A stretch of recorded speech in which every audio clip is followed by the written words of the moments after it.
لا الہ تیری شان یا وحدہ، تو خیال و تجسس تو ہی آرزو۔ یہ اللہ کا کلام ہے، عظیم الشان ہے، شہنشاہ کا فرمان ہے، میرے مالک کا یہ حکم ہے۔ اگر بندوں کو یہ سمجھ آ جائے اور بندے اس پر عمل کر لیں تو اللہ بڑا مہربان ہے، بڑا رحیم ہے، وہ بہت کچھ دینے والا ہے، بڑے انعامات سے نوازنے والا ہے۔ بندہ غفلت کے پردے اتار دے اور اللہ کے حضور میں حاضر ہو کر اس کے فرمان شاہی عالی شان پر عمل کرنے کے لیے تیار ہو جائے، اللہ اس کو دنیا میں بھی کامیاب کرے گا اور آخرت میں بھی کامیاب کرے گا۔ او انسان، تو پڑھ اللہ کا قرآن، تیرا رب کرے گا تیرا اکرام۔ وہ رحمان ہے، وہ رحیم ہے، وہ معافی کو پسند کرتا ہے، وہ معاف کر دے گا اور ایسی جنت میں داخل کرے گا کہ جس کو کسی آنکھ نے دیکھا نہیں، کسی کان نے سنا نہیں۔ اس کی صفات ایسی ہیں کہ کسی کے دل پر اس کا وہمہ بھی نہیں گزرا۔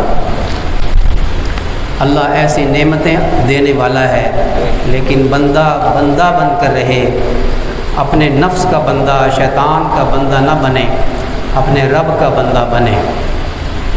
یہ جو آیات میں نے تلاوت کی ہیں، کاش کہ ہم سب عربی جانتے، قرآن کو سمجھتے، تو قرآن خود اپنا اثر رکھتا ہے۔ یہ کلام بغیر سمجھے بھی بندہ پڑھتا ہے، سنتا ہے تو اس کے دل پہ اثر کیے بغیر چھوڑتا نہیں ہے، لیکن معنی کو سمجھتے ہوتے تو یہ نصیحت ہے، یہ قرآن ذکر ہے، ذکر نصیحت ہے۔ نحن نزلنا الذکر وَإِنَّا لَهُ لَحَافِظُونَ، ہم ہیں اس ذکر کو، اس نصیحت کو نازل کرنے والے ہیں اور ہم ہی ہیں اس کی حفاظت کرنے والے۔ یہ آیات سورہ فرقان کا آخری رکوع ہے، اس کی آیات ہیں یہ جو میں نے تلاوت کی۔ اللہ کرے کہ یہ ہمارے دل میں اتر جائیں، دل کے کانوں سے سنیں گے تو اللہ تعالیٰ شانہ ہمیں عمل کی توفیق عطا فرمائے گا۔ یہ مضمون تو لمبا ہے، میں کوشش کروں گا کہ آج کی یہ مختصر نشست میں اس کا مفہوم میں پیش کر دوں۔ اللہ تعالیٰ فرماتے ہیں، عباد الرحمن کی صفات اللہ بیان فرماتے ہیں کہ عباد الرحمن کون ہیں؟ رحمان کے بندے، عباد عبد کی جمع ہے اور عبد کہتے ہیں غلام کو۔ بندے، ہم اللہ کے بندے ہیں۔ غلام کون ہوتا ہے؟ اگر یہ بات سمجھ میں آ جائے تو یہ بات کہ ہم اللہ کے بندے ہیں، یہ بات سمجھ میں آ جائے گی۔ اللہ، ایک ہوتا ہے غلام اور ایک ہوتا ہے ملازم، ان میں فرق ہوتا ہے۔ جو ملازم ہوتا ہے وہ ایک خاص وقت کے لیے اور خاص کام کے لیے مختص ہوتا ہے۔ اس کا باس کے ساتھ یہ معاملہ طے ہوتا ہے کہ میں اتنا کام کروں گا، اتنے گھنٹے کام کروں گا، فلاں فلاں کام کروں گا تو اس کی تنخواہ لوں گا۔ تو ملازم اس کام سے زیادہ کام نہیں کر سکتا، اگر کرے گا تو وہ اس کا احسان ہوگا، اس کو تنخواہ اس کے کام کی ملتی ہے۔ یہ جو اس کا مالک ہے، اصل میں یہ مالک نہیں ہے، مالک کا اطلاق تو ہوتا ہے غلام پر، مالک اصل میں غلام کا مالک ہوتا ہے۔ تو یہ جو باس ہے، میں اس کو باس کا لفظ دے دیتا ہوں کہ جس کا یہ ملازم ہے، یہ اس کی ڈیوٹی سے زیادہ کام نہیں لے سکتا اس سے۔ آپ سمجھتے ہیں تنخواہ بھی اسی کو دی جاتی ہے، اتنی ہی دی جاتی ہے جتنی وہ ڈیوٹی کرتا ہے، یا اوور ٹائم لگاتا ہے تو اوور ٹائم اس کو ملتا ہے۔ اور غلام جو ہوتا ہے وہ غلام وہ اپنے مالک کی ملک ہوتا ہے، مالک اس کو خریدتا ہے، مالک اسے جو کام کہے وہ کرے گا، کوئی انکار نہیں کر سکتا۔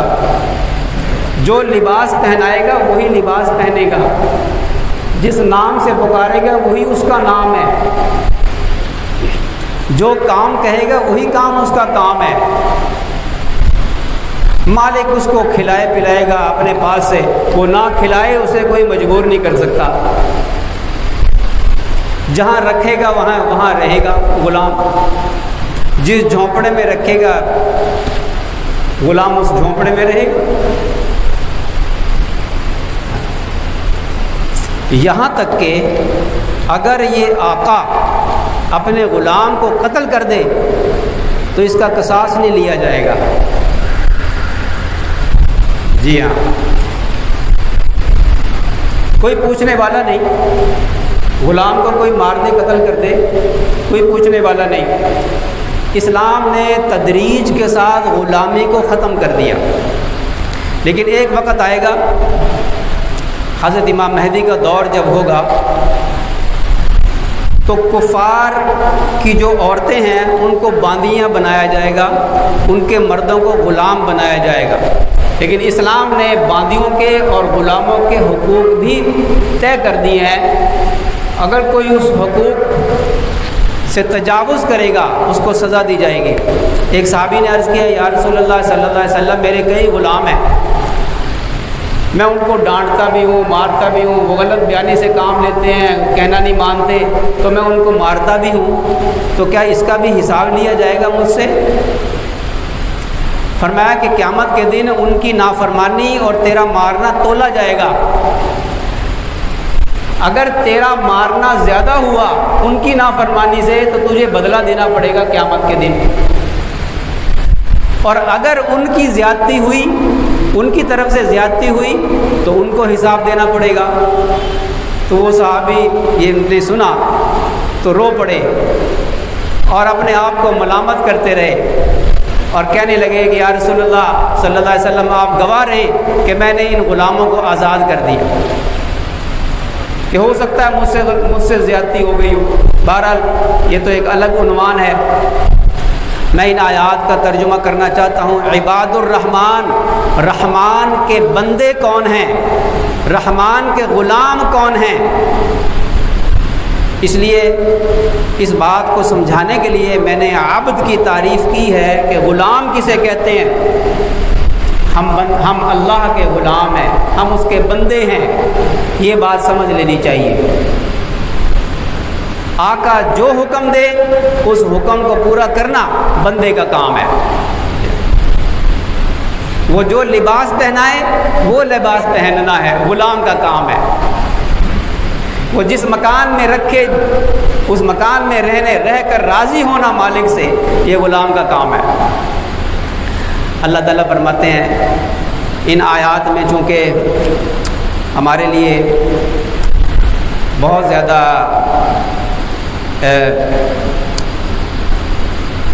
احکامات ہیں اور ہمارے عمل کے لیے بہت زیادہ سبق ہے، تو ذرا سنیے، قرآن اپنا مطلب خود بیان کرتا ہے۔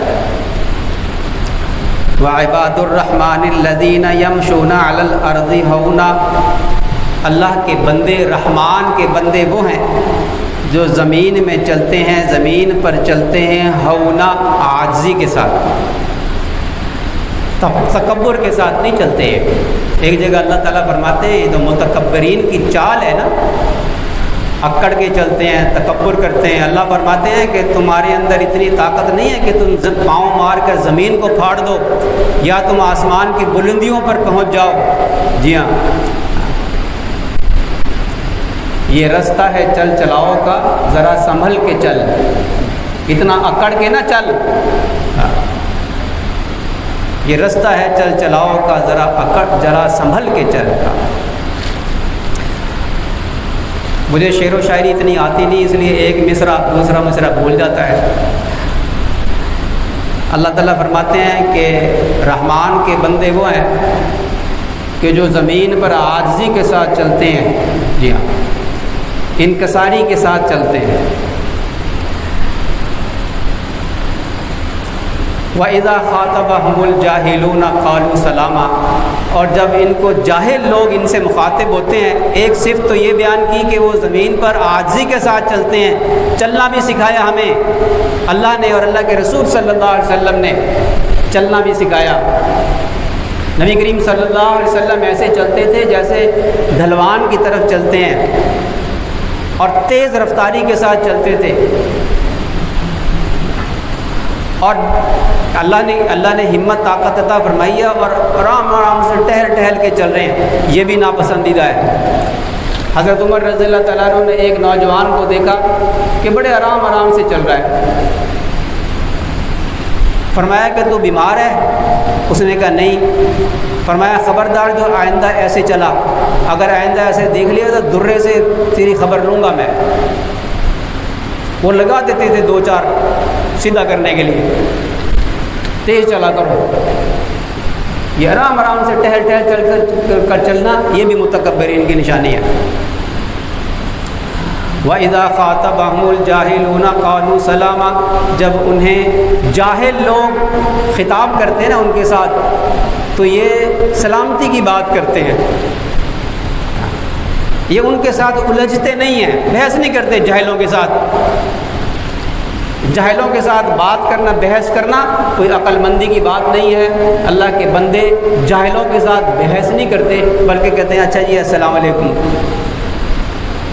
سلامتی کی بات کرتے ہیں، خیر کی بات کرتے ہیں، ان کے ساتھ جاہلوں کے ساتھ جہالت والی بات نہیں کرتے۔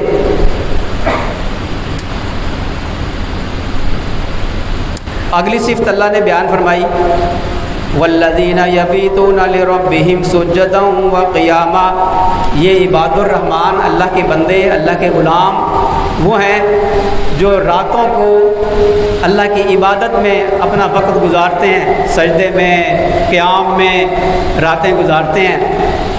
اللہ والذین یقولون ربنا اصرف عنا عذاب جہنم، یہ وہ لوگ ہیں جو یہ کہتے ہیں ربنا اصرف عنا عذاب جہنم، اے ہمارے رب ہمیں جہنم کے عذاب سے بچا لے۔ یہ بھی عاجزی کی بات ہے، چلتے بھی عاجزی کے ساتھ ہیں اور عبادت بھی عاجزی کی وجہ سے کرتے ہیں۔ عبادت، راتوں کو عبادت کرنے کے باوجود عاجزی اتنی ہے، خشیت اتنی ہے کہ رب سے دعائیں کرتے ہیں کہ اے ہمارے رب ہمیں جہنم کے عذاب سے بچا لے۔ ان عذابها کان غراما، یہ عذاب بے شک تیرا عذاب ایسا ہے کہ جو چمٹ جانے والا ہے۔ اللہ، چھٹکارا نہیں، انسان کہیں بھاگ نہیں سکتا اللہ کے عذاب سے۔ اللہ کا عذاب اگر پکڑ لے تو کوئی چھڑا نہیں سکتا۔ ان بطش ربک لشدید، اللہ کی پکڑ بڑی شدید ہے، بڑی سخت پکڑ ہے۔ اللہم احفظنا منہم، اللہ ہمیں بچائے۔ تو یہ کہتے ہیں چلتے عاجزی سے ہیں، جاہلوں کے ساتھ جہالت کی بات نہیں کرتے، اور وہ راتوں کو اللہ کی عبادت کرتے ہیں اور اللہ سے دعائیں کرتے ہیں کہ اے ہمارے رب ہمیں جہنم کے عذاب سے بچا لے، کہ بے شک تیرا عذاب بڑا سخت ہے اور چمٹ جانے والا ہے۔ انہا ساعت مستقرا و مقاما، اللہ، بڑا برا ٹھکانہ ہے یہ جہنم، بڑے بری جگہ ہے ٹھہرنے کی۔ والذین اذا انفقوا لم یسرفوا ولم یقتروا وکان بین ذلک قواما، یہ عاجزی والے بندے، یہ جو بندے ہیں اللہ کے، ان کی ایک صفت تو یہ کہ وہ زمین پر عاجزی کے ساتھ چلتے ہیں، جاہلوں کے ساتھ جہالت کی بات نہیں کرتے، راتوں کو اللہ کی عبادت کرتے ہیں، اللہ تعالیٰ شانوں سے دعائیں مانگتے ہیں، جہنم سے بچنے کے لیے اللہ کی پناہ چاہتے ہیں، اور مالی طور پہ یہ تو ہوگی بدنی عبادت، اور مالی طور پہ کیا کرتے ہیں؟ اللہ فرماتے ہیں وَإِذَا أَنفَقُوا خرچ کرتے ہیں اللہ کے راستے میں،